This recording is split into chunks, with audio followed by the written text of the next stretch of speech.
नमस्कार दोस्तों, मैं हूं धर्मेश तीजा। मेरी खेती सच्ची खेती में आपका स्वागत है। धान की कटाई चल रही है। हमारी मेहनत, टेक्निक्स, मुकद्दर का फल कम या ज़्यादा पैदावार के रूप में हमें मिल रहा है। लेकिन अब हम अगली फसल गेहूं की तैयारी करेंगे। हम सब चाहते हैं, मैं भी चाहता हूं कि मेरे खेत में ज़्यादा से ज़्यादा पैदावार निकले।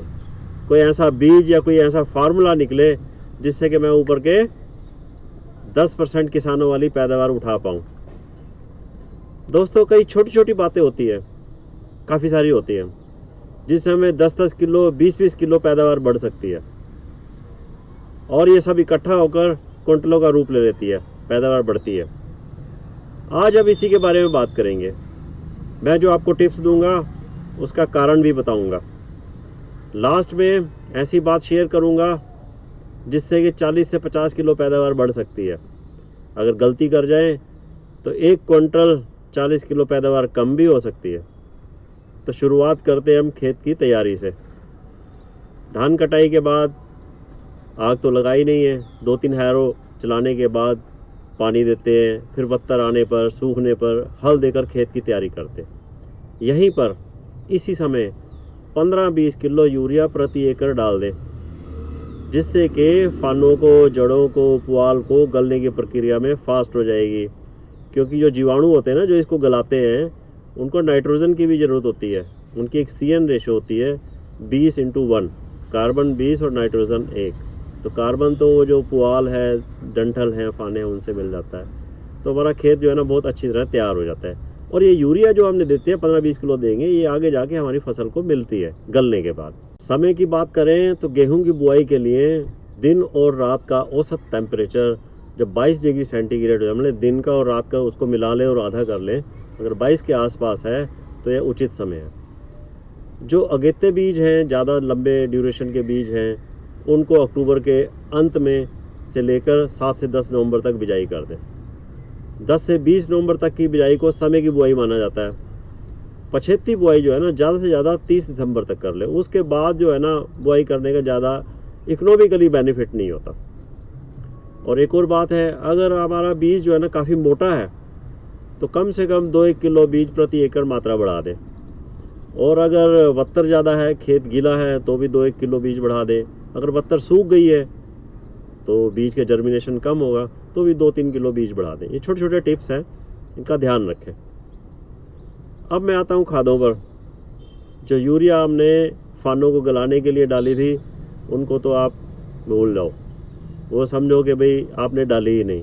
वो हमें वापस मिलेगी, लेकिन बाद में मिलेगी।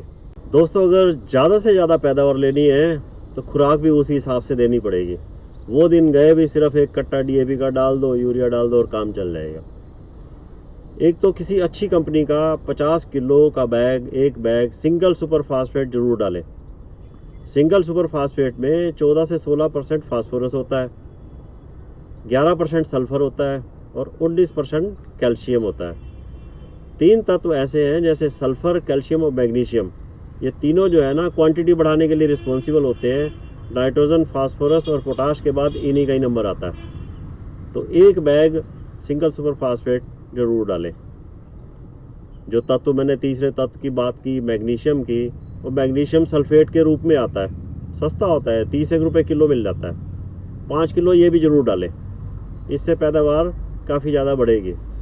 इन सब चीज़ों का रोल जो होता है ना, शुरुआत में ही होता है। तो बिजाई के समय ही डालें। ये फोटोसिंथेसिस में और पौधे की बढ़वार में बहुत ज़्यादा मददगार होते हैं।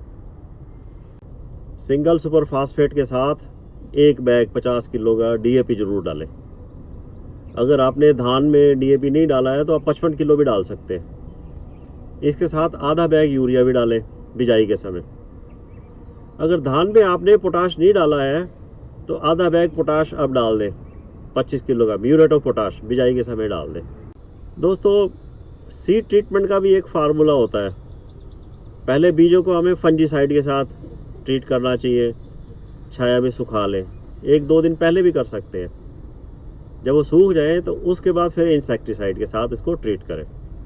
और अगर आपने कोई जीवाणुओं को भी ट्रीट करना है, उनका नंबर सबसे बाद में आता है। ये फार्मूला बनता है FIR, fungicide, insecticide, rhizobium. Rhizobium मतलब कि जीवाणु। मंडूसी कंट्रोल के लिए कुछ केमिकल का स्प्रे जो है ना हमें बिजाई के 3 दिन के अंदर ही अंदर करना होता है। अगर आपने ये स्प्रे करना है तो खेत गीला होना चाहिए, गीली पत्तर पे हमें बिजाई करनी चाहिए, क्योंकि ये जो केमिकल्स है, जो वीडीसाइड्स हैं, बंडिसी के बीजों को उगने से तभी रोक पाएंगे जब ये खेत गीला होगा। एक और बात का ध्यान रखें, फाने पराल जड़ को खेत में मिलाने से दीमक एक्टिवेट हो जाएगी। बीजों को क्लोरपायरीफास से ट्रीटमेंट जरूर करें। पिछले कुछ सालों से गेहूं की जर्मिनेशन के बाद सुंडी का अटैक भी देखा गया, जिसका असर पहले पानी के बाद ख़त्म हो जाता है। फिर भी ध्यान रखें, अगर अटैक ज़्यादा है तो इसका इलाज ज़रूर करें। लास्ट में मैं आपसे एक विनती करना चाहता हूँ कि 1 एकड़ में क्यारे कम से कम 5 बनाएं, क्योंकि ये हमारा बिजनेस है, कोई शॉर्टकट नहीं करना। मैं बताता हूँ कि क्यों 5 क्यारे बनाएं। नॉर्मली मैंने देखा है कि भाई 1 एकड़ में 2 ही क्यारे बना देते हैं, वो भी डायगोनली, ताकि खाल भी ना बनानी पड़े। थोड़ी सी मेहनत होगी लेकिन इसका फ़ायदा है। पहला पानी जो है गेहूं को, जब वो छोटी होती है, पानी की बहुत कम ज़रूरत होती है। 20-21 दिन के बाद जो मेन जड़ें होती हैं वहाँ से छोटी छोटी क्राउन रूट्स फूटती हैं, जिनके द्वारा पौधा पानी में घुले हुए जो पोषक तत्व है उनको लेता है। अगर पानी ज़्यादा देते हैं तो ज़मीन में हवा की मात्रा कम हो जाती है, ज़मीन थोड़ी सी सख्त हो जाती है, ठोस हो जाती है, जड़ों का विकास नहीं होता, जड़ों को ऑक्सीजन नहीं मिलती, हवा नहीं मिलती, पौधे की बढ़वार और फुटाव नहीं होता, पौधा पीला पड़ जाता है। फिर चाहे आप कुछ भी कर लो, कितनी मर्जी सेवा कर लो, पौधा जो है ना वो दबा का दबा ही रह जाएगा। एक और बात है, जो पहला पानी जो होता है वो कम देना पड़ता है क्योंकि ज़रूरत कम होती है, और आखिरी पानी ज़्यादा दे तो फसल गिर जाती है। तो हम उस सस्पेंस में होते हैं, पानी दे के ना दे। अगर आपने 4-5 क्यारे निकाल रखे हैं तो आप आखिरी पानी भी दे सकते हैं। एक और बात इसमें ऐड करना चाहूँगा, अगर आपने 1 एकड़ में सिर्फ 2 ही क्यारे बना रखे हैं और पानी देते हुए, पहला पानी देते हुए बिजली चली गई, लास्ट का थोड़ा सा मान लो 10-12 मरले जगह बच गई, तो आपको उस 10-12 मरले जगह को पानी देने के लिए दोबारा से ही वो जो 3-4 कनाल जगह है उसको दोबारा पानी देना पड़ेगा। वो सारी की सारी काफ़ी सारी फसल आपकी दब जाएगी, काफ़ी सारा नुकसान हो जाएगा। खेती हमारा बिजनेस है, शॉर्टकट से हम टॉप की पैदावार मिलने के चांस कम हो जाते हैं। बाकी की बातें अगली वीडियो में भी करेंगे। आपके जो भी सुझाव हो, सवाल हो, मुझे कमेंट बॉक्स में ज़रूर लिखें, मुझे हौसला रहेगा। धन्यवाद।